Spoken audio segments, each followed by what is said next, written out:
Good, very good, thank you. How are you? Good.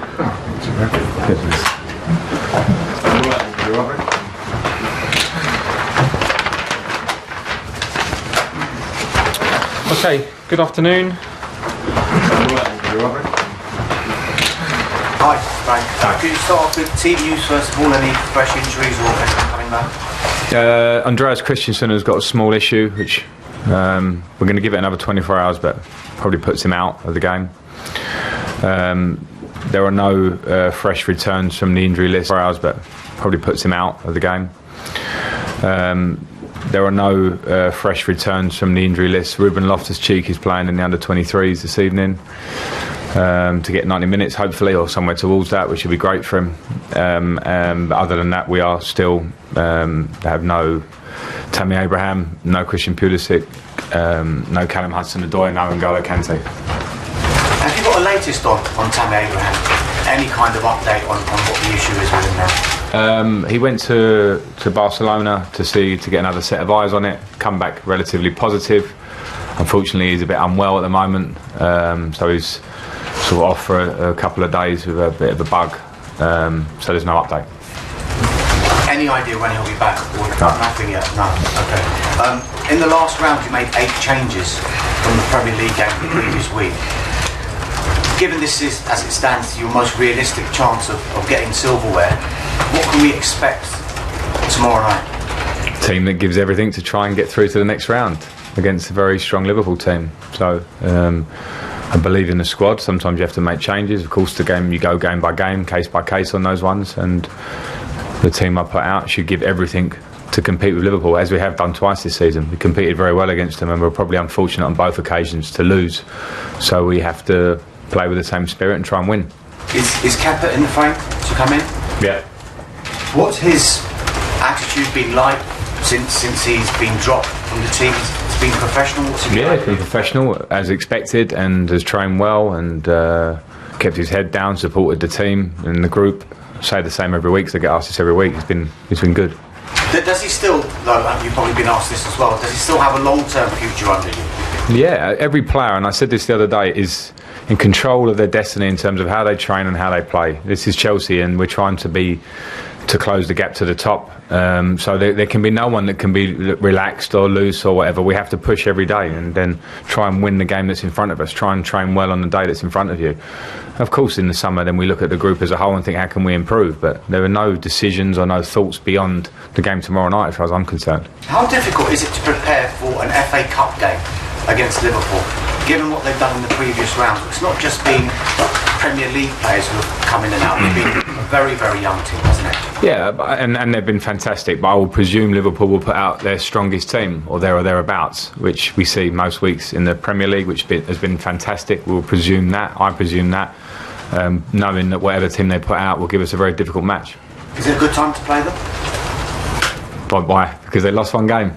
Yeah. Maybe not, who knows, that can go either way. They've become relatively human for one game. That can happen in this Premier League, which is incredibly competitive. It shows how well they've done in the last year or so, particularly this season. So I can't comment it'll be any easier. This is a strong Liverpool team. Thank you. Frank, a lot of teams seem to struggle since the winter break. I had a lot of managers telling me that it's exactly what everyone needed was a winter break. Yeah, it seems that a lot of clubs have struggled to get back into form, and Liverpool may be a good exception. They've lost twice since then, away to Atletico Madrid and then pushed by West Ham and then lost at the weekend. Is that fair? I don't know. It's in isolation you can look at certain teams and maybe say that. I'm guessing they're getting beaten by teams that also had a winter break, so you could look at it the other way around. You know what I mean? I don't know. I think personally with me, I just think with Liverpool, they've just now had a couple of results like the rest of us do. They've been out on their own this season, and that's been an incredible feat from Jurgen Klopp and the whole squad and the club. And they've just become, as I say, slightly normal. I wouldn't put that on the break, and maybe with the break sometimes you can look at it in a short term and question it. Sometimes you can maybe question whether it's better for teams, not in those week or two after the break, but what it does for the running to the end of the season. Is there any more pressure on you and the team tomorrow to win, because this club loves winning silverware and normally every season does win something? I feel only the usual pressure for the reason that you said. I don't think normally winning something is something that I think is a phrase that has gone out of the Premier League unless you're Man City or Liverpool, pretty much, in the last couple of years, because they've made so many strides and gone out on their own slightly. So we have to understand that the landscape has changed, and try and bridge the gap. And every competition we go into, going with the same thought: we want to win it. But realistically, we'll have to be at our best, obviously, to at first beat Liverpool tomorrow. How does it feel playing these games in a midweek, different nights of the week? Yeah, it's good. I don't mind it. I understand the busy schedule. Sometimes we can all moan about it for our own little reasons, but the FA Cup's a huge competition. Evening games bring about a different atmosphere, and when you're drawing against someone like Liverpool, then that should be the game that we all want to be involved in. And finally, you've mentioned you're going to put out the strongest squad you can to win the game, or a squad to win the game. But there are players here that are beginning to need games, like Fikayo Tomori, who started the season with you and hasn't played for a while. People Played on the weekend. Yeah, but before the weekend. I forget that question. I know what you mean, and I'm aware of that. That's squad football, and from within, from my point of view, you have to see what you see every day and try and pick an 11 to win each game. John. Sorry. I don't know. Frank, how are you finding it? Is this season harder than you thought it was going to be? No, I had my eyes open when I came into it, and I had a hard season at Derby last year, finished nearly very well, but there were some moments there where it's tough. This is a job. What my hard problems are what another manager's hard problems are somewhere else. They're all pretty relative. This is the nature of the job. I'm very aware of it. Do you have to be a little bit patient as well? Just obviously the summer's going to be massive for you in this club, isn't it? Just to get through to there. Yeah, I mean, yes, because my first feeling and how I am means I'm not very patient, and that's part of how I am as a sports person than I was as a player. I want more every day. I want more the next day. I want it yesterday. But in the situation when you become realistic, and I'm here in my job as the manager, I have to look at it and say, well, there's other things, variables around it, and patience has to be in the game for us, for sure. As you said, Liverpool have lost. There's been an unbelievable run. When you're a player, when you go through, I've not obviously never been through that kind of run, when you have an amazing run like that and you lose, is it hard when you start again? No, I wouldn't say it's an exact science. We can't say it makes it easier or makes it worse. It's just a reaction for the players. So with the type of player they have, the type of manager they have, it can be a wake-up call in a good way as well. So it depends how you take that. I'm guessing when you look at them, they look like a team of fantastic professionals and a manager who's very driven. So things like that maybe can make this game even harder for us.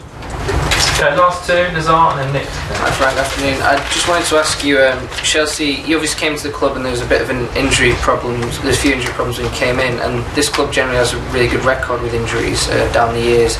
But now we're hitting another period where there's a lot of people out. Is there a kind of relevance to all the different injuries, why they're coming at this period, and why Chelsea have been hit by a particularly difficult run of injuries now? No one will give you that exact answer, and I've been a player at this club and we did have a phase of injury problems, and that's not an exact science. What I will say is I agree with you. When we came into the club, the injuries overlapping from last year were huge.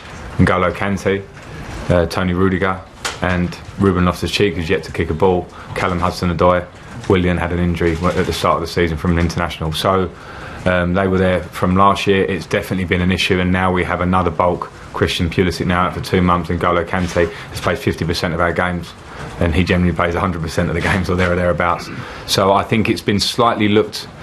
People have looked in slightly different directions with us, with the transfer ban and the youth, but it's been a big issue for us, without a doubt. To lose N'Golo Kante, for me, one of the greatest midfield players in the world, I think pretty much for everyone who watches him, and Ruben Loftus-Cheek, one of the most exciting English midfield players in the Premier League, is a huge loss for us. There can be a tendency to maybe put a blame game when there's a lot of injuries. I was just wondering if some people have said maybe the medical, the fitness isn't as good under you or whatever. I was just wondering what you think about that kind of talking point. Well, you saying the medical, you saying the fitness? No, you can't really know from the outside, but I guess some people have labelled that accusation maybe the style of football, or they could say the way they train. I haven't seen that. And I wouldn't label it on any one department. Okay, Nick. Just with Tammy and Christian, I know obviously you're not sure when they'll be back yet, but are you concerned now about their injuries and how long they might be sidelined for? Because obviously Frustrating for The them. same concern, yeah, this is certainly frustrating for them. Particularly Christian has had a big phase out now and he's desperate to get back. Only with the concern I have every week when they're not fit, and so it's no greater. I'm hoping when I'm not giving an answer, it's not like I'm looking into the distance and I can't see the answer. I'm hoping that they might be fit over the next week or two. I just can't say that with clarity because they've both had their issues, so that's been a difficult one, but my concern remains the same as it always has been, I suppose.